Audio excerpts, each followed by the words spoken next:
Hola, buenos días. Hoy estamos otra vez en el noticiero de Anáhuac News. El día de hoy entrevistaremos al ingeniero de la planta Laguna Verde. Su nombre es Javier Ortiz. Mucho gusto. Eh, Muy mm, buenos días. bueno, como primera pregunta, ¿qué opina usted sobre el apagón de CFE y qué nos podría comentar al respecto? Bueno, antes que nada, pues muy buenos días. Lo que yo opino sobre el apagón reciente de la red eléctrica nacional es problemas que se han tenido derivado de la dependencia que se tiene de gas natural con nuestro vecino del norte, Estados Unidos, derivado de una helada que se presentó en el estado de Texas, quien es nuestro mayor proveedor de gas natural, el cual utilizamos para hacer girar nuestras turbinas por medio de calderas, lo cual pues ya es una energía pues ya obsoleta, es un combustible fósil, así como el combustóleo.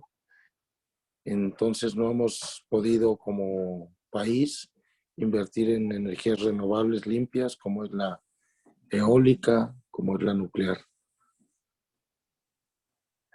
¿Usted cómo clasificaría esta noticia nacional, política, económica? Pues esta noticia tiene que ver de todo, es económica por el gran daño que causó a la industria y a la economía nacional. Se perdieron muchísimos productos perecederos, así que también algunos empleos se perdieron por falta de la energía eléctrica, mucho desabasto de productos básicos y perecederos. También es una falla política porque no se ha podido, como les mencioné hace un momento, lograr la inversión en un mayor inversión para redes eléctricas de renovables. Entonces, tanto es económica como política, nos afecta en todos los aspectos. ¿Cree usted que este tipo de noticias han perdido relevancia con el paso del tiempo? No, yo por lo contrario pienso que ahora tenemos una población más informada. Quizá no tengamos una población tan educada, pero tenemos una población que por medio de las redes sociales se informa más y pues participa por lo menos en foros o en grupos y ya hay por lo menos aunque no hay un cuestionamiento hacia las autoridades y hacia los políticos, por lo menos ya se está creando una cultura nacional de estar informado, que es el primer paso. El segundo sería estar más educado y el tercero ya tener una participación activa y ya con más exigencia hacia nuestros políticos. Es, Ustedes, como bien está informado sobre este tipo de noticias, sabe que el peso logró devaluarse gracias a los cambios de clima y ¿cómo crees tú que se relaciona esto con los apagones? Bueno, la devaluación del peso es algo que hemos visto desde hace muchos años, ¿sí? Mientras consumamos más productos extranjeros de los que exportamos, la devaluación va a continuar porque la cantidad de deuda que adquirimos es mucho mayor a la que estamos generando. Entonces no hay moneda que pueda aguantar esto.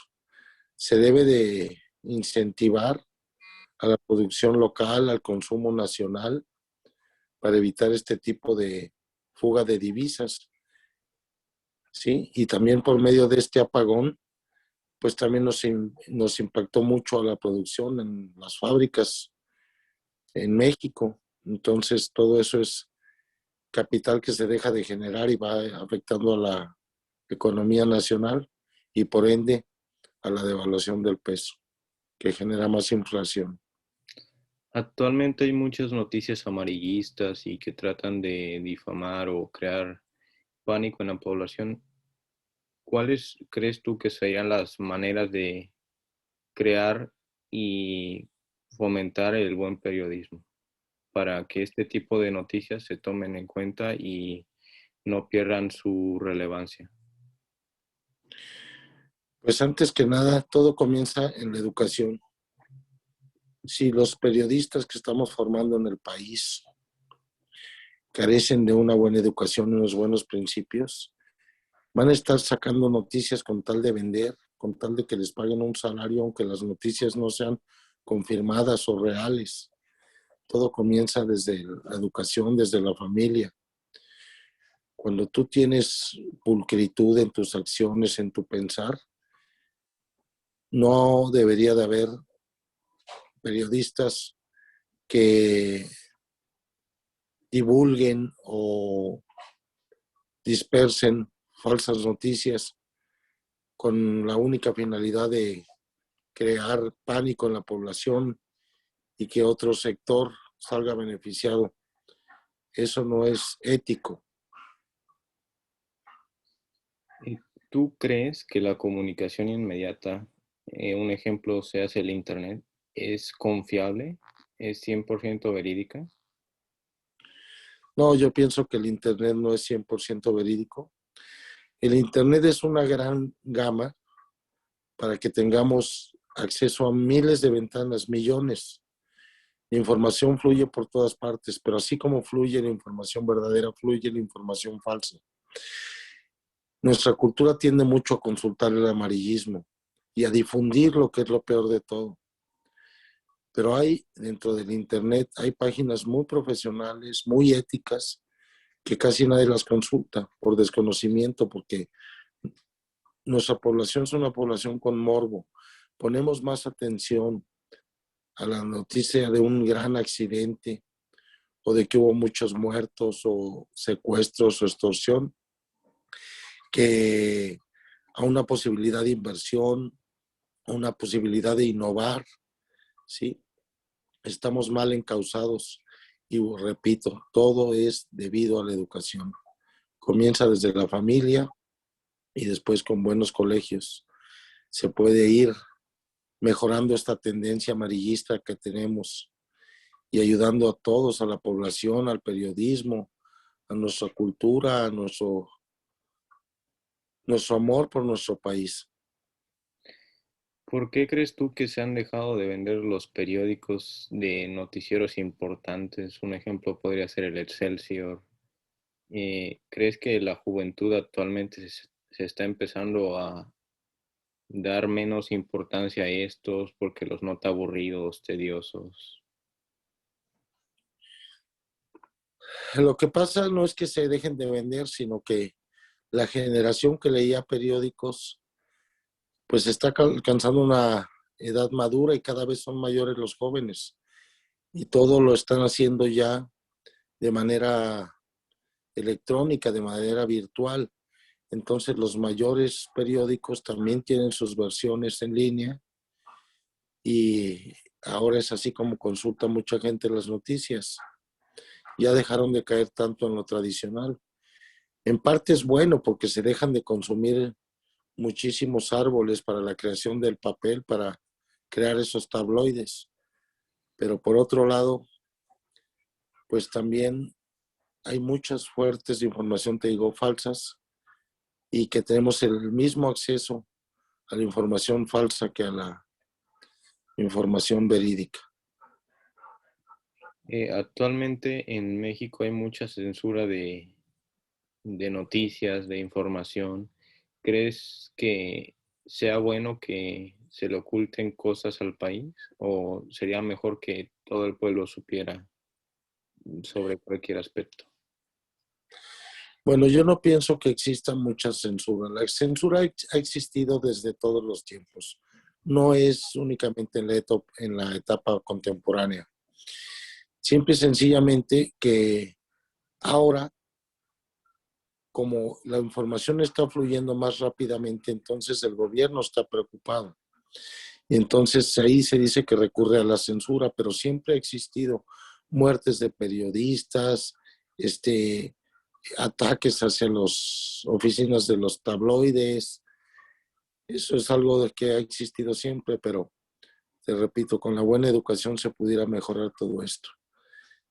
El principal problema de un país es la educación. Y los gobiernos corruptos no invierten en educación. Les conviene tener una población ignorante, porque una población ignorante no cuestiona. ¿Tú consideras que es lo mismo la desinformación que el estar mal informado? Yo pienso que es peor estar mal informado que la desinformación, porque el que está desinformado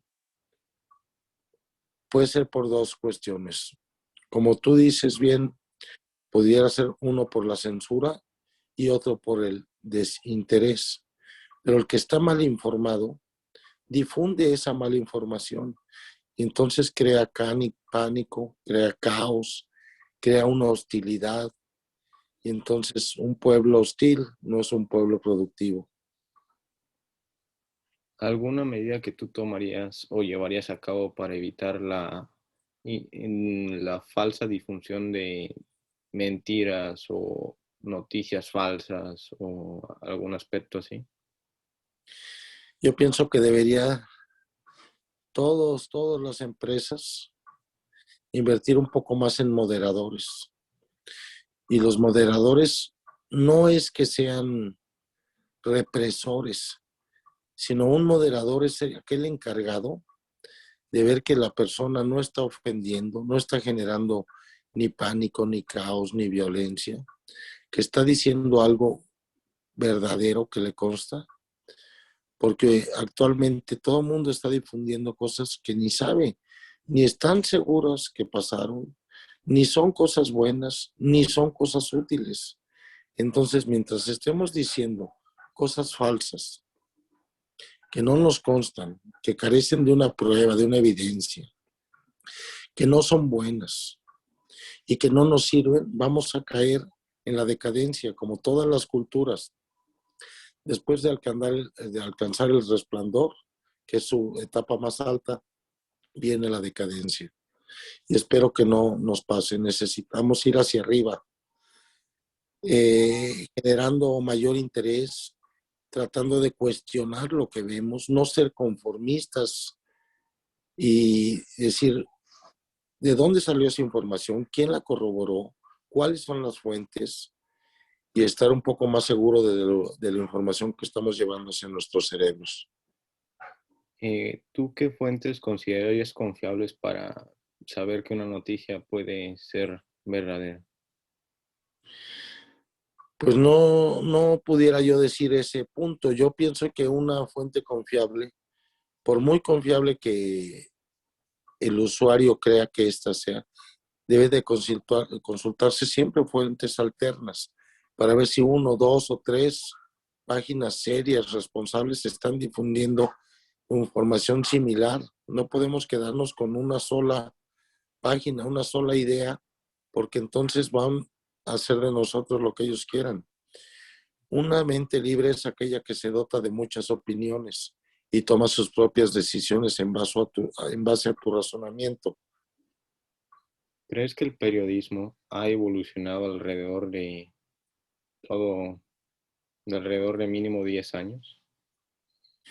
Ah, claro que sí, el periodismo ha evolucionado. Antes, para que tú lograras sacar un reportaje, tenías que viajar muchísimos kilómetros y para que pudieras sacarlo al aire, para empezar, no podía ser en tiempo real. Pasaba por muchos filtros y tenías que enviar las cintas y luego las editaban. Muchas veces el reportero ni siquiera estaba totalmente consciente de lo que se había publicado porque él se encontraba a muchísimos kilómetros de distancia. Y ahora el reportaje es en vivo, en línea, en directo. Sí, sí ha mejorado mucho. ¿Tú cuál consideras un medio de información más serio? ¿La tele o el internet y por qué? Yo pienso que pueden ser lo mismo. Tenemos buena televisión y tenemos mala televisión. El problema es cuando hay un monopolio. Cualquier monopolio de cualquier tipo es el que degenera la información. Porque al tener un monopolio tienes el control. Y dicen que en el arca abierta hasta el ser más justo peca. Cuando tienes ese monopolio, entonces las autoridades que te dan permiso de difundir tu canal, tu sistema, tu información a través de ellos, porque ellos son quienes otorgan los permisos, entonces te compran, te censuran o te extorsionan, te presionan a modo de que las únicas noticias que puedas tú difundir sean aquellas que ellos estén de acuerdo con ellas. Entonces, mientras haya en la televisión competencia, podemos tener buena televisión, pero si siguen cerrados a uno o a dos monopolios en un solo país, pues no tenemos muchas esperanzas. El Internet es más abierto, pero no tenemos que conformarnos con las páginas locales. También tenemos periodismo extranjero en todos los países y hemos de consultar varias fuentes porque muchas veces estamos limitados a una sola versión de las cosas. Por eso hay que comparar y tomar decisiones. ¿Tú crees que la censura muchas veces se hace para obtener un beneficio o para tratar de obtener algún privilegio? Claro que sí, más que nada en lugar de obtener beneficios es para ocultar la verdad de las cosas y seguir obteniendo, como dices, beneficios. Aquel que censura es aquel que no le conviene la verdad, aquel que está actuando de mala fe, aquel que está creando, ¿cómo te diré? Como si fuera algo chueco, algo torcido, corrupción. Todo aquel que está censurando algo es porque afecta a sus intereses. Ok, pues esas serían todas las preguntas. Muchas gracias por su apoyo. Los veremos la próxima semana en el noticiario de Anahuas News. Hasta luego.